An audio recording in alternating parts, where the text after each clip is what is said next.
Bueno, tengan una feliz noche. El día de hoy vamos a iniciar con la sesión referente a la materia de introducción a la informática. Como de costumbre, los recordatorios o indicaciones principales. El hecho que esto es una sesión o un refuerzo que parte de la idea que previamente ya se ha revisado el contenido y se ha tenido la respectiva sesión con el tutor de su grupo. Con eso ya, con esas bases listas, pues ya pasamos como a especificar ciertos detallitos o ciertas particularidades de la temática de la semana. En particular, esta semana tenemos la parte de persistencia e implementación justamente de la persistencia. ¿De dónde viene esto? Esto viene de la unidad número 7. Actualmente ya van por la unidad 7. Entonces eso es lo que vamos a estar viendo el día de ahora. ¿Qué es la persistencia en particular? Y cómo utilizarla específicamente en el stack de .NET, que es como la tecnología que se imparte en la materia. Entonces, ¿cómo vamos a utilizar la persistencia en .NET en particular? Entonces, con eso dicho, pasemos al punto número uno, la parte de la persistencia. En la clase que ustedes tienen allí arriba en el campus, digamos que se ponen como a mencionar todos estos elementos, que si el marco de trabajo .NET, que si específicamente la parte de ODBC Driver, la parte de OLEDB Provider y como todas las capas o envolturas o maneras de conectarse a diferentes archivos, en este caso, u espacios de almacenamiento. Allí en la clase les explicaban detalles como qué es la persistencia, por qué es útil, cuáles son como los sabores de persistencia. Ahí les mencionaban que si puedes tener un archivo de texto dentro de tu computadora ya almacenado en tu unidad de almacenamiento sólido, no, no la memoria RAM, que es una unidad de almacenamiento volátil, que todos sabemos, cuando tu computadora deja de estar encendido, todo lo que está o estaba en el momento que estaba encendida, todo lo que son procesos y el avance de esos procesos, los valores, pues desaparecen cuando la vuelves a encender. Cosa contraria que si estos procesos, estas variables, se almacenan en tu unidad de estado sólido, entonces esos procesos se mantienen, se almacenan y se mantienen persistentes. De allí el nombre de la unidad, la persistencia. Entonces todo eso se los explicaba realmente allí el ingeniero en la clase, en la sesión, y yo simplemente me gustaría profundizar tal vez o dar un poco de claridad a todos los nombres y términos que él mostraba en estas imágenes y como en esos diagramas. Entonces, partiendo de eso, tendríamos, digamos, esta primera imagen de acá, esta de acá, que a grandes rasgos no es como es como el esqueleto, si lo quieren ver de alguna manera, de .NET. Cuando yo hablo de .NET, me refiero tanto a C Sharp como a C++, como a Visual Basic y una serie de otros lenguajes que están dentro de .NET. Significa que esos lenguajes, al pertenecer a al, al simplemente existir, ya son .NET. No, .NET es tal cual una serie de utilidades. Llámese por ejemplo La utilidad para escribir en archivos, la utilidad para leer archivos, la utilidad para conectarse a bases de datos. Es decir, el lenguaje por sí mismo existe. Ustedes pueden utilizar, por ejemplo, C++ de manera independiente a .NET. Pero ¿por qué entonces si yo puedo utilizar C++ de manera independiente, que sería simplemente crear un archivo, por ejemplo, hello.cpp? Si yo tengo ese archivo, coloco allí sintaxis de C++, instalo el compilador y lo ejecuto, yo podría estar ejecutando tal cual el lenguaje y las instrucciones de C++ sin necesidad de utilizar el framework de .NET. Pero entonces si yo puedo utilizar esos lenguajes de manera independiente a .NET, ¿por qué el ingeniero y por qué me ponen como ese diagrama de marco de trabajo de .NET? Porque .NET es, como les decía, simplemente una como bolsa de utilidades. Una bolsa de utilidades que, por ejemplo, hace le añade nuevas características, o tal vez no características, pero sí que simplifica la manera de hacer ciertos procesos o ciertas operaciones que de otra manera sería muy difícil realizar, o más que difícil tal vez sería tedioso. Y entonces .NET está pensado como para facilitar ciertos procesos y que nosotros, en lugar de concentrarnos en, por ejemplo, cómo configurar una conexión de base de datos, nos enfoquemos mejor en cómo definir la lógica que mi solución debe de tener para cumplir la necesidad de un cliente. .NET no es más que un atajo o una manera de enfocar la atención del ingeniero de sistemas o del desarrollador en la lógica de los procesos del negocio a quien yo le estoy creando el sistema o la solución. No que me enfoque en cosas que pues ya otros ingenieros ya se enfocaron anteriormente y que yo puedo simplemente reutilizar. Simplemente que me enfoque en aquello que yo no puedo reutilizar y que debo de hacer de cero, que habitualmente siempre es la lógica o las necesidades específicas de cada organización para lo que ellos quieren el sistema. Entonces, por ejemplo, yo puedo enfocarme en cómo hacer los cálculos de planilla para una institución en lugar de enfocarme en cómo hacer que mi sistema se conecte a los archivos. Yo no tengo que programar desde cero cómo mi solución se conecta a archivos. Yo solo debo de utilizar una funcionalidad que .NET ya tiene creada, que es entonces acá cuando he entrado a .NET, para entonces yo solo concentrarme en la parte de planillas, por ejemplo. Eso es una manera de verlo. Entonces, en síntesis, ¿puedo yo utilizar estos lenguajes ajenos a .NET? Si tengo configurados los compiladores y demás, sí. ¿Por qué se asocian a .NET y por qué es relevante? Porque .NET me da ciertas facilidades y utilidades que potencian a los lenguajes, que me permiten hacer más con ellos. Simplemente es eso. Entonces, dentro de todas estas utilidades y características que me aporta .NET, está la parte de ADONET, donde de ADONET entonces saltamos a OLDB y ODBC, que es lo más importante en lo que ustedes deben de centrarse.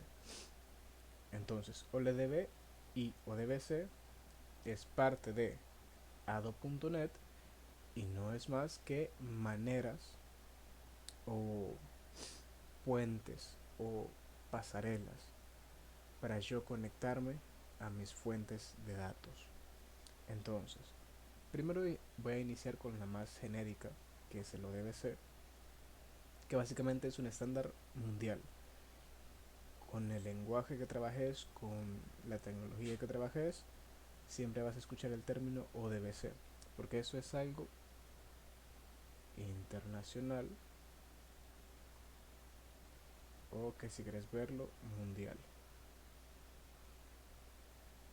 Es un acuerdo que se hizo a nivel de cómo funcionan las tecnologías de, vaya, vamos a crear este concepto de ODBC para que lenguajes se conecten en este caso con bases de datos. Eso en particular del ODBC es específicamente para bases de datos relacionales. Ustedes me dirán, entonces, ¿qué es una no relacional? Bueno, la parte de base de datos lo vamos a ver en la siguiente sesión, pero digamos que una base de datos es como un origen, o bueno, un lugar donde vos vas a almacenar elementos persistentes, llámalo así como si fuese una carpeta donde vos vas a ir a guardar archivos, simplemente que esta carpeta no es tan simple como nosotros lo vemos.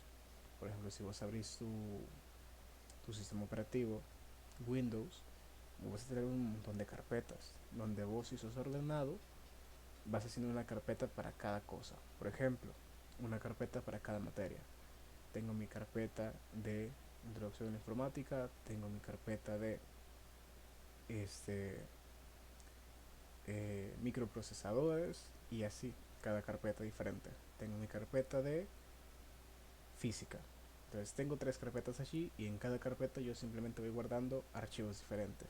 En el de introducción a la informática, pues guardo archivos, por ejemplo, con extensión CS, porque eso es código fuente de C Sharp. En mi carpeta de física yo guardo, por ejemplo, PDFs, que son guías de ejercicios o son lecturas que yo estoy haciendo de un tema en particular.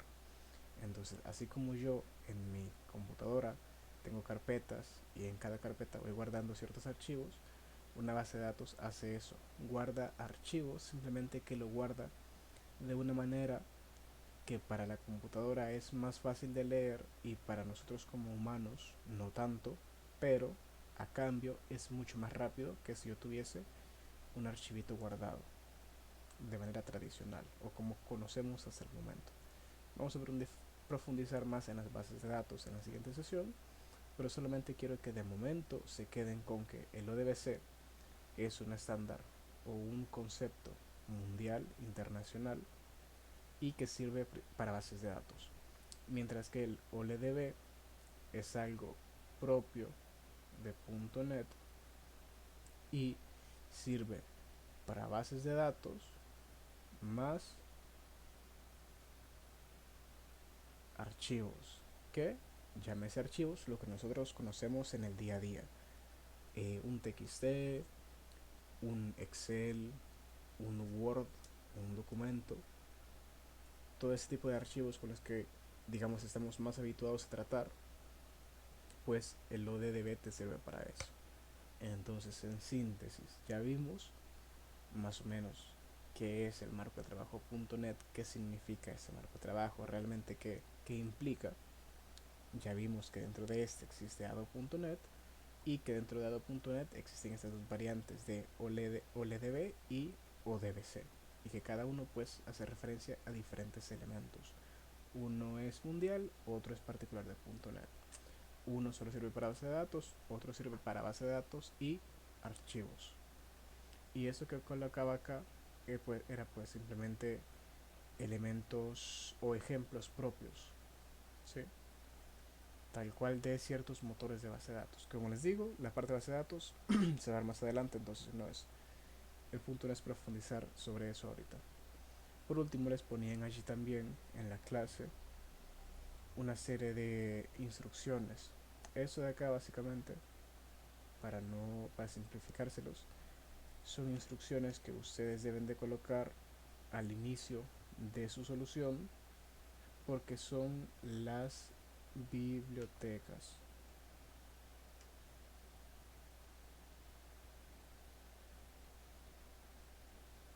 Las bibliotecas que ustedes van a estar utilizando.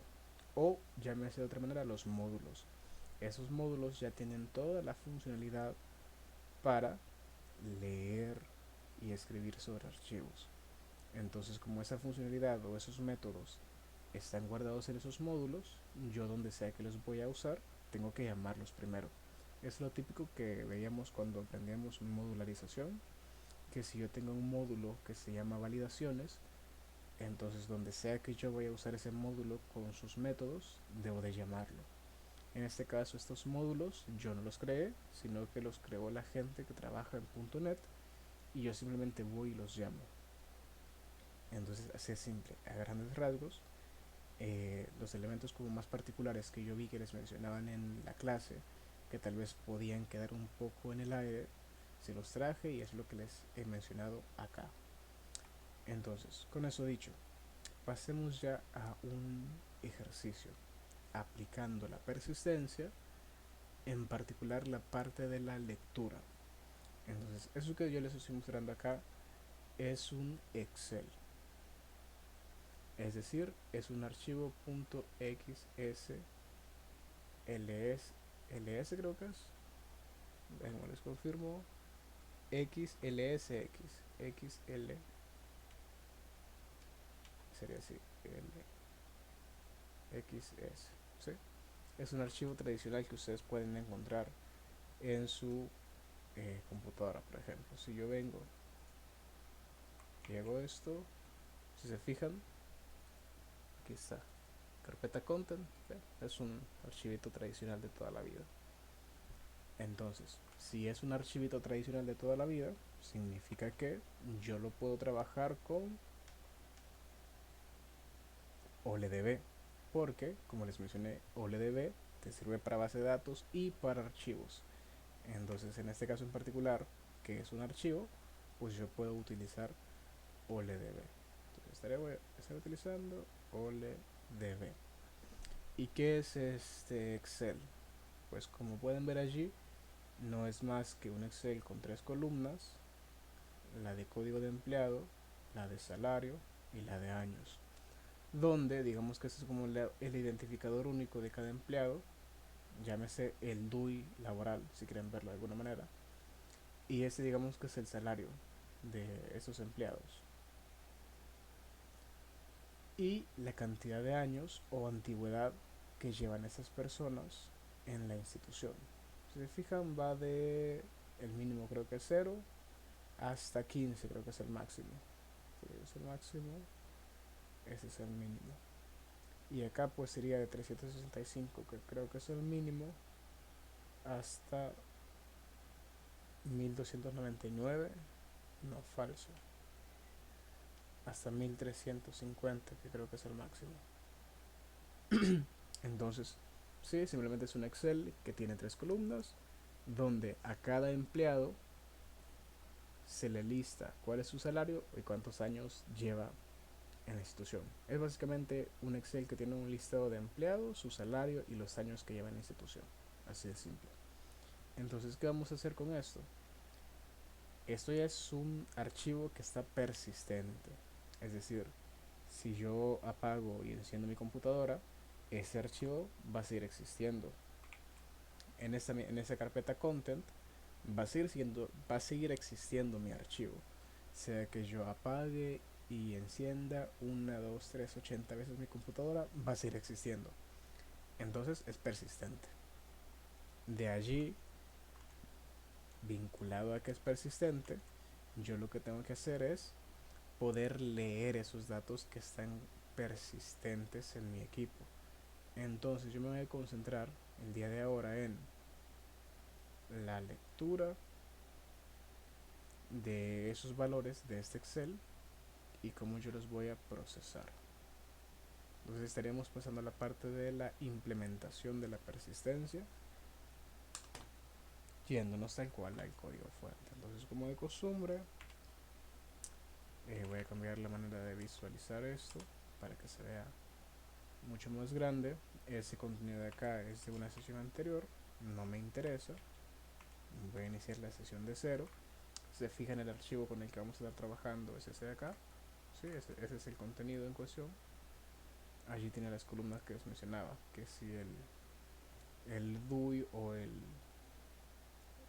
código de empleado único, el salario en cuestión y los años que lleva esa persona en la institución. Entonces, con eso, claro, voy a empezar a utilizar OLEDB para leer ese archivo. ¿Qué es lo primero que voy a hacer? Primero yo tengo que identificar dónde ese archivo está. Antes de continuar, déjenme confirmar que estoy grabando. Sí, vaya, continúo. Yo, si ya sé que es un archivo constante y persistente, yo debo de identificar dónde ese archivo existe. ¿Estamos de acuerdo? Entonces voy a colocar cuál es la ruta de ese archivo. Entonces voy a hacer una constante porque sé que ese archivo no se va a mover. Yo sé que allí lo dejé, entonces allí se va a mantener. Y voy a irme a mi navegador, mi navegador de archivos. Aquí, content. Y yo podría hacer esto. En mi navegador de archivos, me voy acá arriba, le doy clic, control C,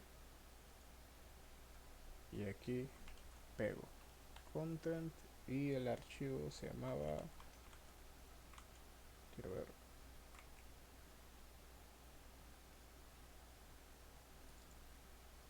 io-ia115-oldb y la extensión del Excel. Vale, entonces sería io-ia115 oldb punto extensión del Excel. Sí, y así de simple, pues yo ya pegué la dirección o la ruta donde ese archivo existe. ¿Por qué me está dando error acá? Primero esto va así.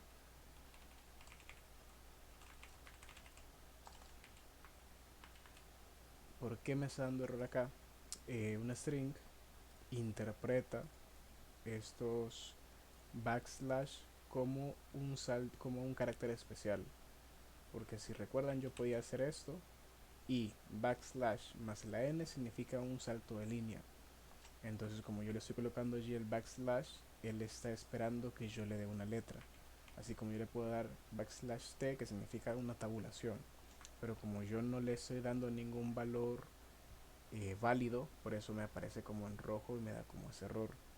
Pero en este caso yo no quiero usar como esos comandos especiales. Yo solo quiero que sean unos backslash simples y ya. Quiero que lo interpretes como eso, como un backslash, no como un comando de saltar línea ni como un comando de tabular. Yo para hacer esto debo de anteponer al string un signo de arroba. Ya con eso él interpreta que lo que yo le estoy colocando en ese string no son comandos, sino que son simples caracteres, en este caso simples caracteres de backslash. Entonces con eso dicho, yo ya puse la ruta donde ese archivo persistente va a existir. ¿Qué es lo siguiente que yo debo de hacer? Yo debo de colocar algo que se llama una cadena de conexión. ¿Qué es eso de una cadena de conexión? No es más que el medio que yo utilizo para conectarme a mi archivo. Entonces, voy a crear mi cadena de conexión. Siempre va a ser una constante del tipo string. En este caso, connection string. En el mismo caso que el anterior, voy a utilizar el arroba para que él sepa que los backslash no son comandos, sino que son tal cual solo caracteres. Y además voy a colocar un signo de dólar porque voy a llamar a esta variable. Esta constante, perdón, que declaré arriba, que se llama filepath, la voy a llamar acá. Y si recuerdan, para llamar una variable, o en este caso una constante, pues si te pongo el signo de dólar y en medio utilizo llaves, pues puedo llamar a esa constante. En este caso, filepath. Vaya, pero ¿qué es esto de cadena de conexión? No quiero profundizar mucho porque la idea de estas sesiones es algo más práctico, pero básicamente es una manera de configurar la conexión entre mi archivo persistente, que es la ruta que yo les mencionaba allí, o que buscamos y colocamos allí, con los métodos o las funcionalidades de OLEDB. Entonces, mi consejo es que indaguen un poco más sobre esto. ¿Sí? Dense allí un tiempo para poder revisar qué hace cada instrucción o para qué sirve cada instrucción. En este caso sería cada argumento, bueno, perdón, cada parámetro, que en este caso está separado por punto y coma. Si se fijan acá, digamos, configuro este parámetro que se llama provider hasta acá, hay un punto y coma, ¿sí? Entonces allí yo he configurado la parte de provider. Acá inicia otro parámetro, data source, y aquí cuando termina el punto y coma es otra configuración. Aquí extender properties, otra configuración.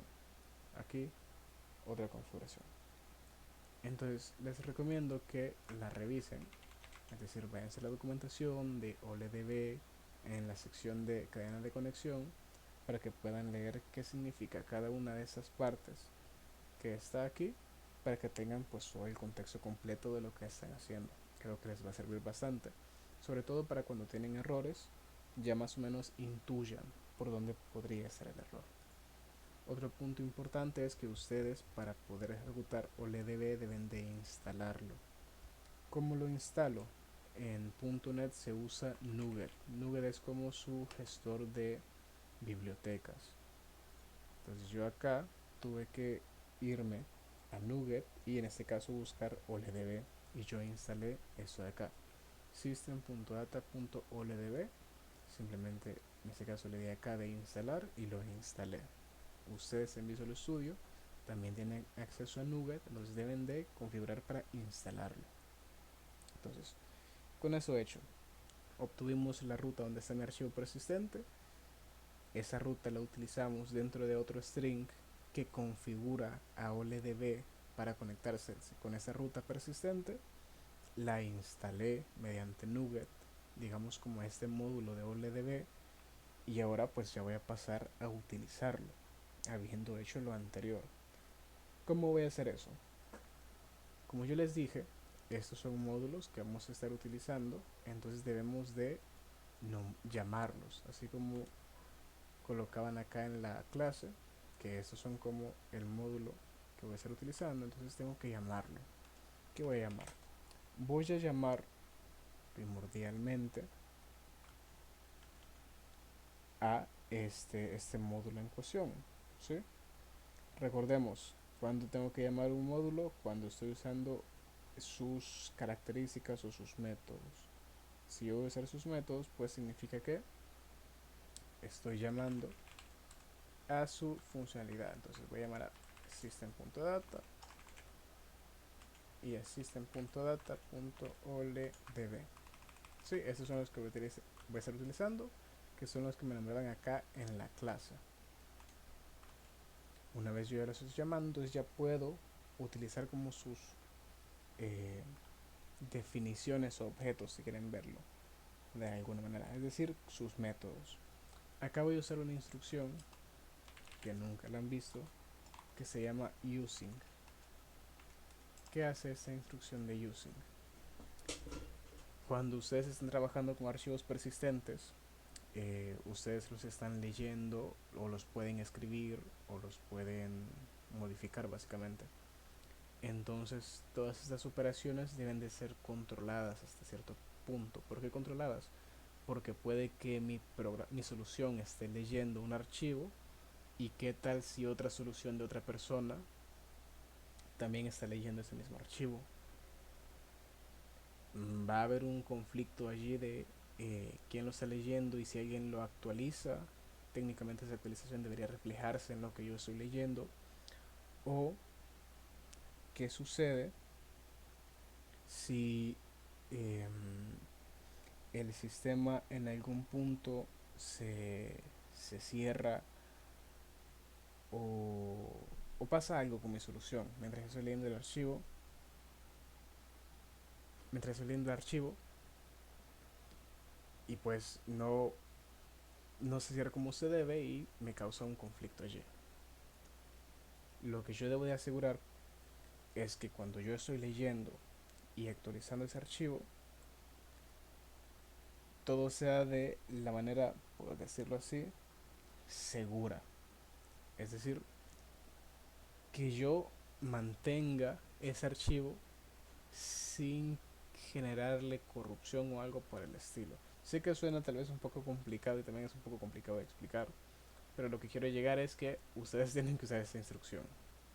En cualquier lenguaje que utilicen se va a utilizar de manera diferente, pero siempre debe de haber como una especie de seguro al momento de trabajar con archivos persistentes para evitar dañarlos y evitar que luego ya no puedan ser leídos o actualizados. Entonces la instrucción using, en este caso en C Sharp, lo único que hace es, vaya, voy a empezar a leer un archivo o a editarlo o a modificarlo, pero lo voy a hacer de manera segura, de una manera controlada, que en el caso que pase algo, ese archivo no sufra daños y pueda seguir siendo leído o modificado. Así de simple. Entonces, con eso dicho, procedo a colocar el valor que debe de ir acá entre los paréntesis del using, que es justamente la cadena de conexión que yo definí allí arriba, el connection string. Este es un objeto o un elemento del tipo OLEDB connection. Lo voy a nombrar como con, es un estándar que habitualmente es la manera en la que se nombra. Entonces tengo la OLEDB connection y aquí voy a utilizar la constante que les mencionaba.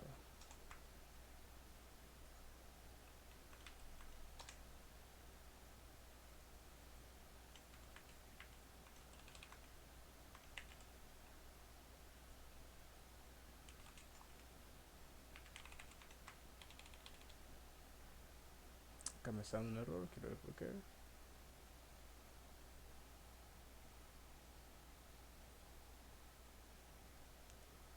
OLEDB action.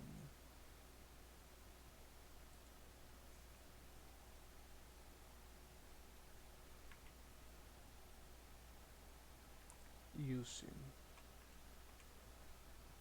OLEDB connection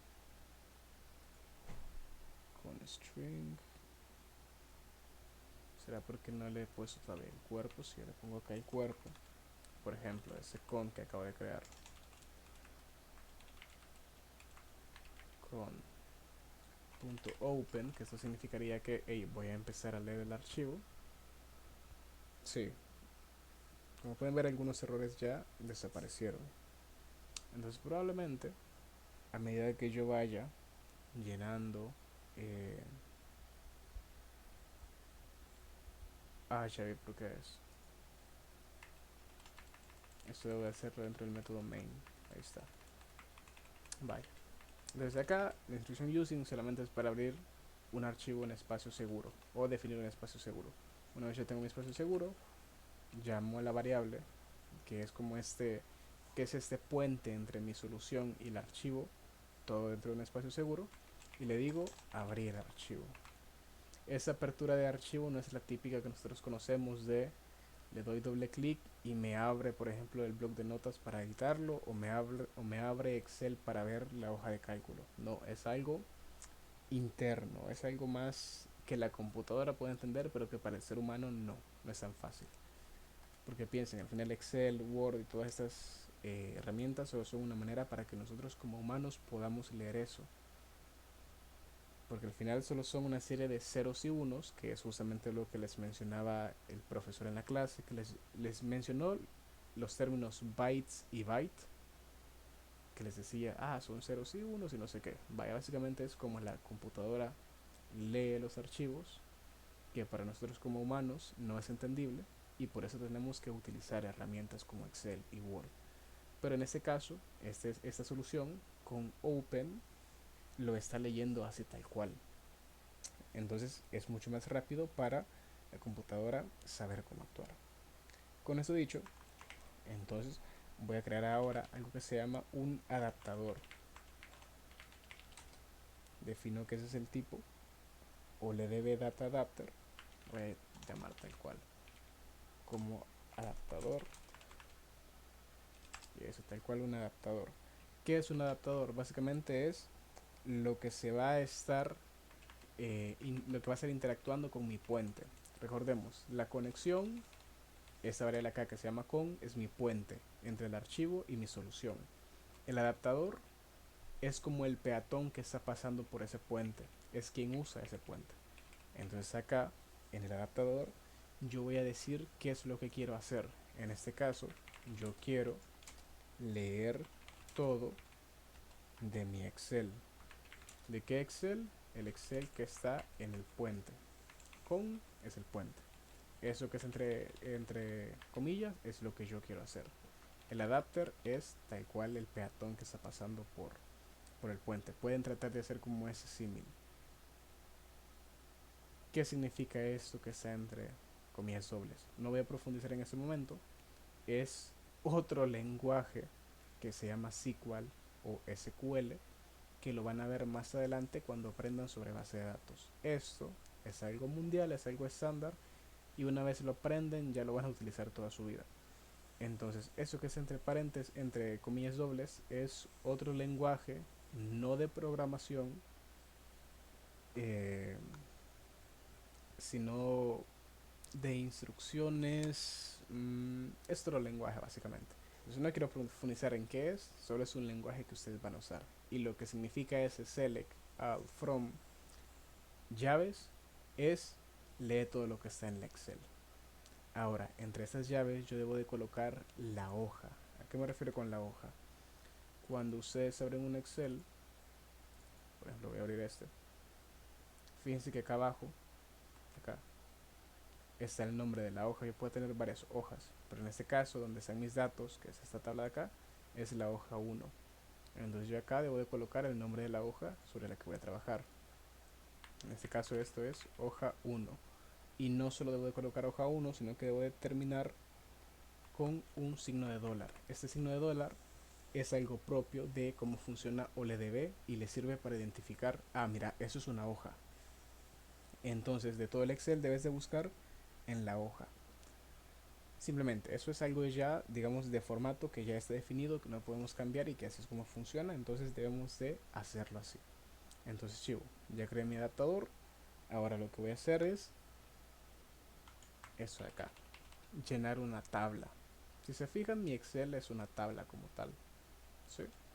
Pero es una tabla física, que es una tabla persistente de datos. Yo necesito pasar esa tabla de manera persistente a una tabla dinámica en memoria. Recordemos, cualquier variable que sea en memoria, cuando la solución termina de ejecutarse, muere. Entonces yo quiero que esta tabla, cuando el sistema deje de ejecutarse, va a morir. No la del archivo es aparte. Yo estoy haciendo que la tabla que está en el archivo, que es persistente, la voy a copiar a memoria para que tenga una copia de esa misma tabla, pero ahora solo en memoria, de manera volátil, y que ya luego pues va a morir. Porque yo necesito pasarla de persistente, copiarla, no pasarla, simplemente estoy haciendo una copia de esa persistente a volátil en memoria, porque si yo lo hago ya puedo trabajar con esa tabla en memoria. Entonces, esa variable que se llama table, que es del tipo data table, es eso. Es una variable especial que yo de hecho podría colocar acá arriba, porque digamos siempre la práctica de colocar todas mis variables hasta arriba. Entonces yo con esto simplemente estoy creando mi variable tabla, que es una tabla en memoria. ¿Qué contiene esa tabla en memoria en particular? Va a tener el contenido, sí, va a tener el contenido de table. Entonces voy a venir al adaptador, le voy a decir tal que así. Por cuestión de orden lo voy a mantener como lo tenía antes, como para, digamos, ir como pasito a pasito. Lo primero que hago es abro el archivo, luego creo una manera de comunicarme con el puente, luego creo una tabla en memoria, y esa tabla en memoria voy a guardar el contenido que está en la tabla física. Cuando me refiero a la tabla física me refiero a lo que está en el Excel. Entonces, digamos que eso acá, el rojo es la tabla física y este azulito es la tabla eh,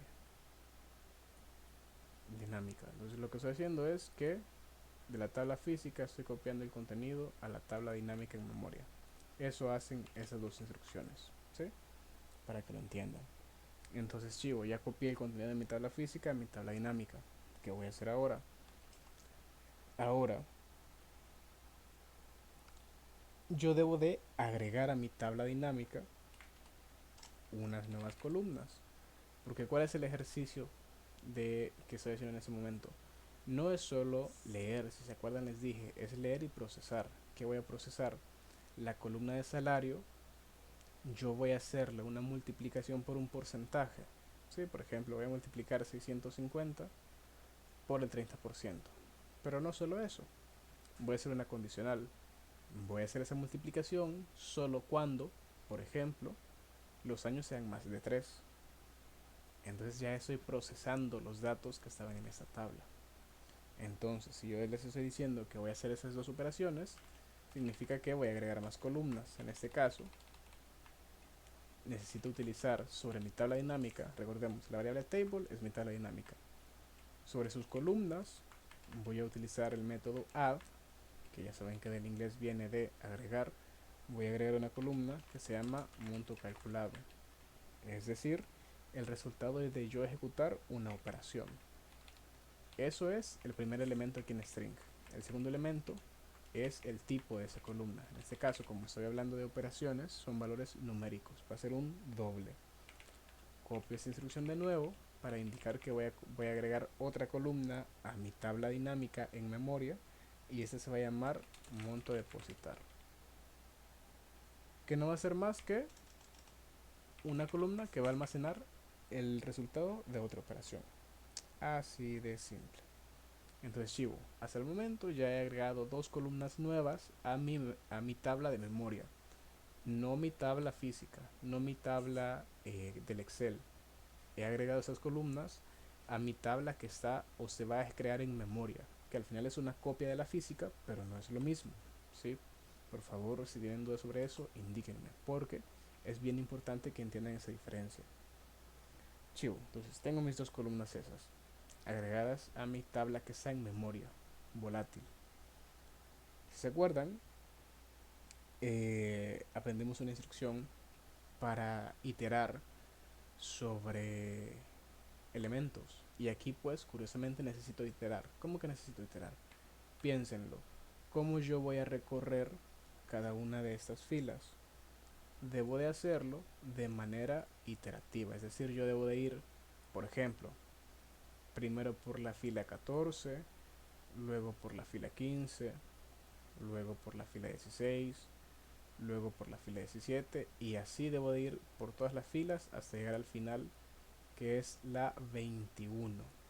Si recuerdan, esta funcionalidad de ir uno por uno me la daba la instrucción de for each o los for.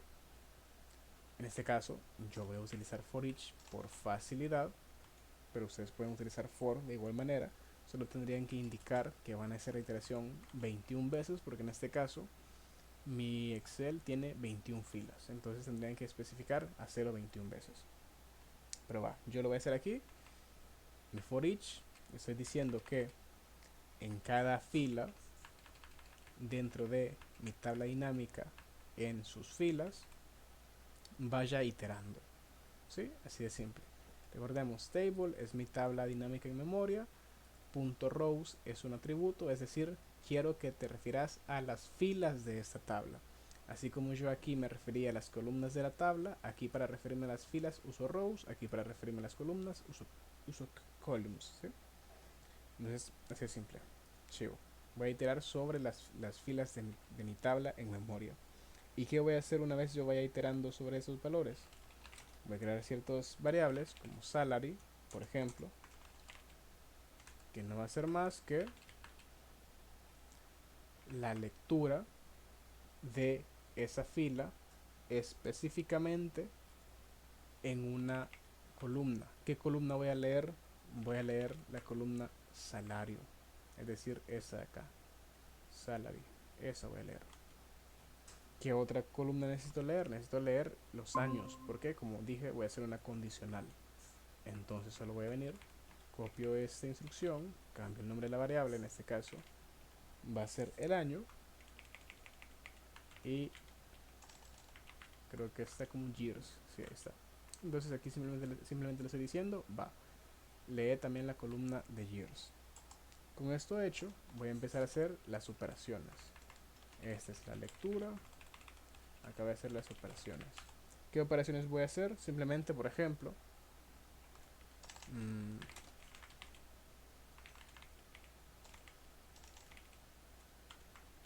voy a dividir el salario entre 2. ¿Sí? Así de simple. Y también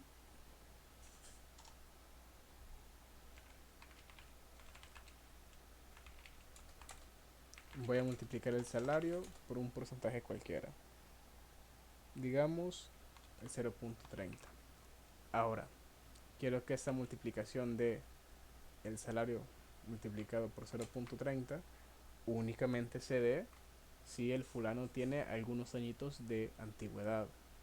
En este caso, por ejemplo, digamos, si tenés más de 3 años de antigüedad, te voy a hacer esa multiplicación. Entonces aquí estoy poniendo una condicional que tengo que hacer, utilizar el bloque if. Entonces solo si lo que está entre paréntesis se cumple, voy a hacer esa multiplicación. Si no, no la voy a hacer. Voy a poner que year sea mayor a 3. Esto lo voy a colocar acá.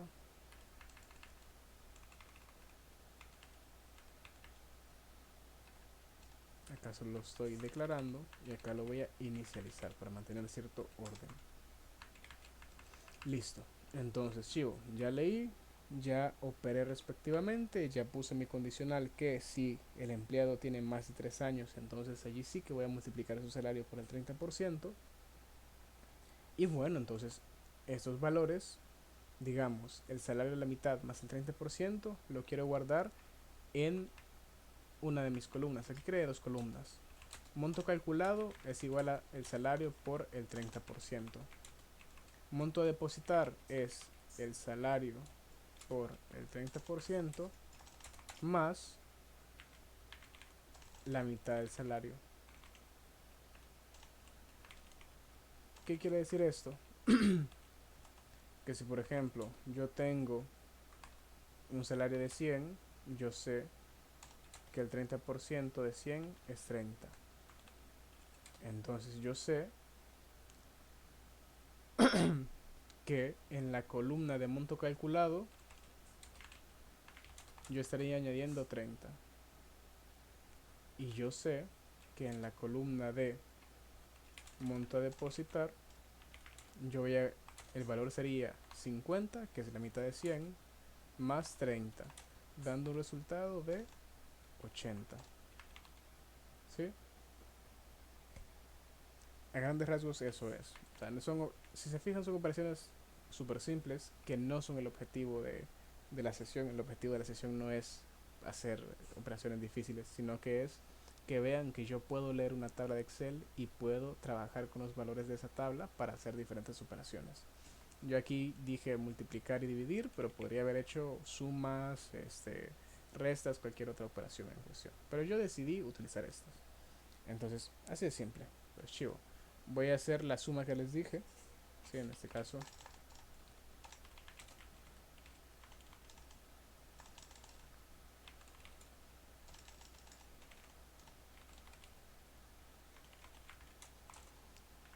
Que no es más que...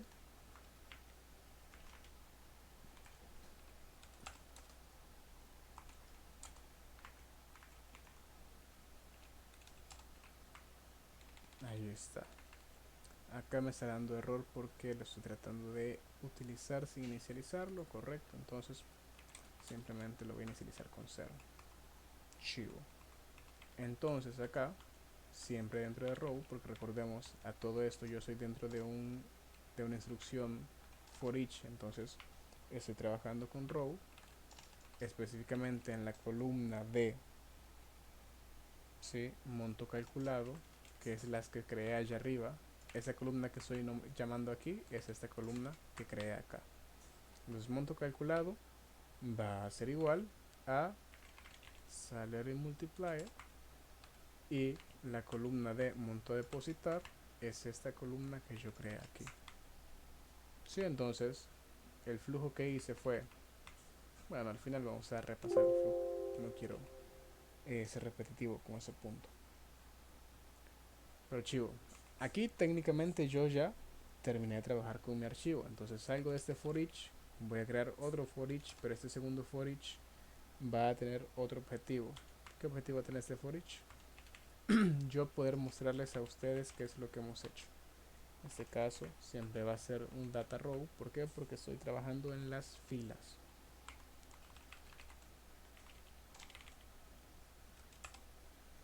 Y lo que voy a hacer es imprimir el contenido de, por ejemplo, salario,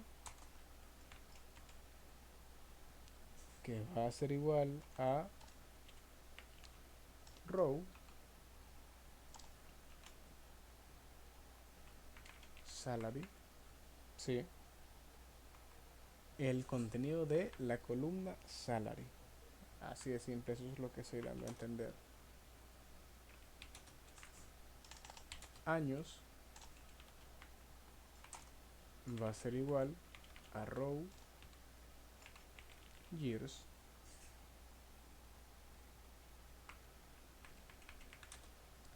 La parte del porcentaje, llamémoslo así, va a ser igual a row, le puse monto calculado, calculado, calculado.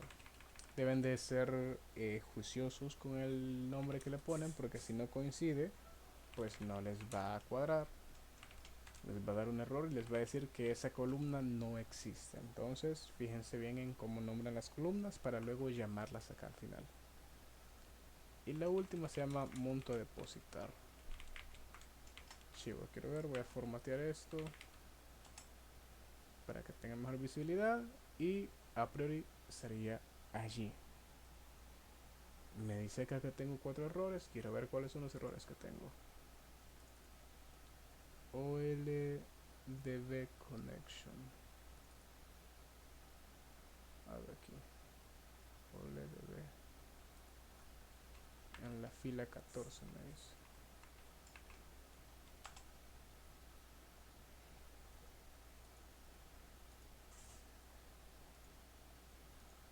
OLDB connection. Voy a instalar, a ver. Y allí estaría. ¿Por qué me está dando ese error? Justamente porque esta solución no había instalado el OLDB. Creí que sí la había instalado, pero no. ¿Sí? La instalé y ya. ¿Por qué parece que no la instalé? Porque bueno, al menos este ID yo solo utilicé el comando de Alt Enter y él me decía allí instalar. Entonces la instalé, chivo, se instaló. Por eso ya no tengo ningún error. Entonces, así repasito rápido. ¿Qué hicimos?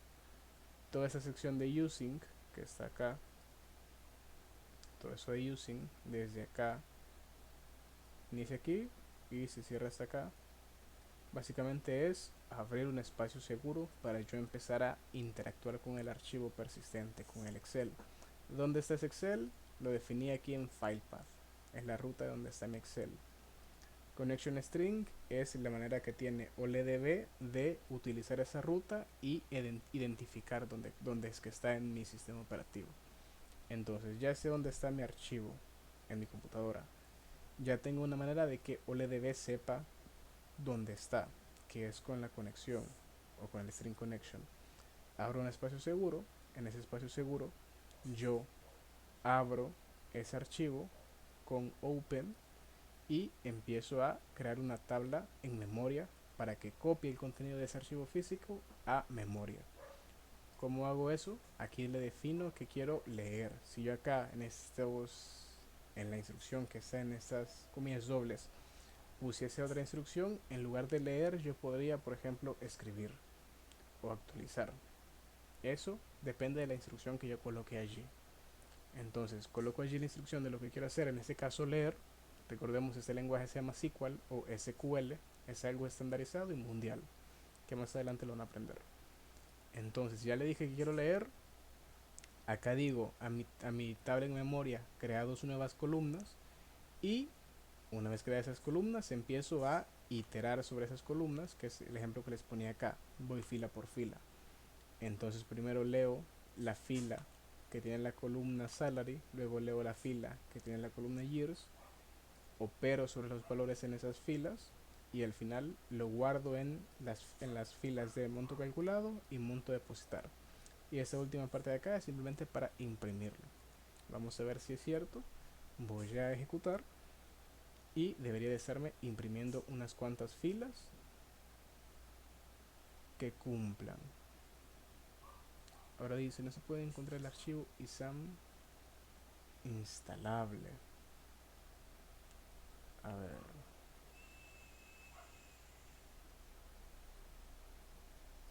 ¿Será que no me hizo la instalación? Voy a abrir NuGet y voy a ver la instalación. Acá técnicamente ya la tenía instalada, pero la voy a reinstalar por si acaso. Sí, instalar. Chivo dice que ya fue instalado.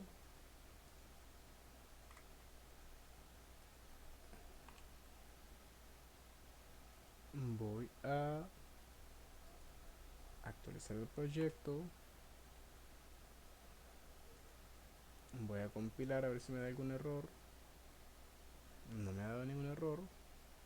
Compiló con normalidad. Y vamos a ver si ahora al ejecutar ya me dio el error. Me sigue dando el error. Sí. ¿Y qué error me da? A ver, leamos. Dice que no se encontró el archivo. Empezaré a debuguear. Para este tipo de cosas es donde debuguear te sirve. Tal vez, por ejemplo, he puesto la ruta de manera incorrecta, que podría ser. O he tal vez configurado mal esta parte de provider microsoft.ace.oldb.12.0 que ver data source tal cual el archivo, el file path extended properties tal cual. Ya vi dónde está el error. Acá miren, esta cadena de conexión tengo que configurarla tal que así. Me faltaban esas comillas simples. Ojo, esto no es que yo me lo pueda de memoria. Si me lo pudiese de memoria, claramente pasaría esto que pasó, que es que me da error. Esto de aquí, esta cadena de conexión, yo la estoy copiando de la documentación oficial de OLEDB. Lo único que yo cambio es el contenido del filepath. ¿Sí? Que eso ya varía según donde vos tengas su archivo. Pero todo lo demás está en la documentación y ustedes deben de ir de allí a traerlo y a pegarlo acá. Porque si no, pues se nos puede pasar ese tipo de detalles que una simple comilla eh, y un punto y coma hacen que mi sistema no funcione. Entonces veamos ahora que ya agregué eso y allí está, justamente eso era lo que me faltaba. Y fíjense, acá estaría ya la columna salario, la columna de años, la columna de porcentaje, que no es más que el 30% del salario, y el total, que es la mitad del salario más el 30%.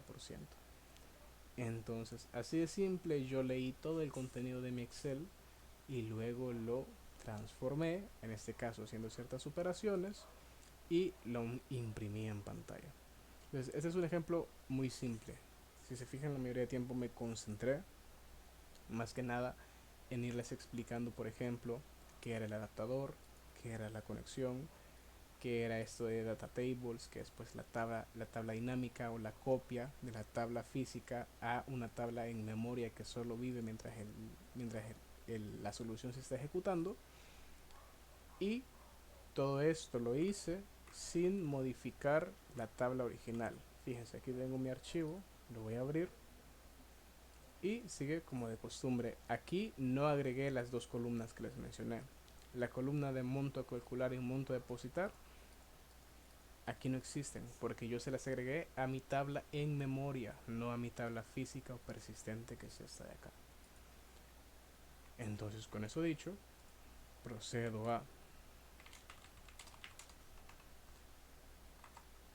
guardar este ejercicio para que ustedes lo puedan ver en código fuente. Creo que es la 17, 18.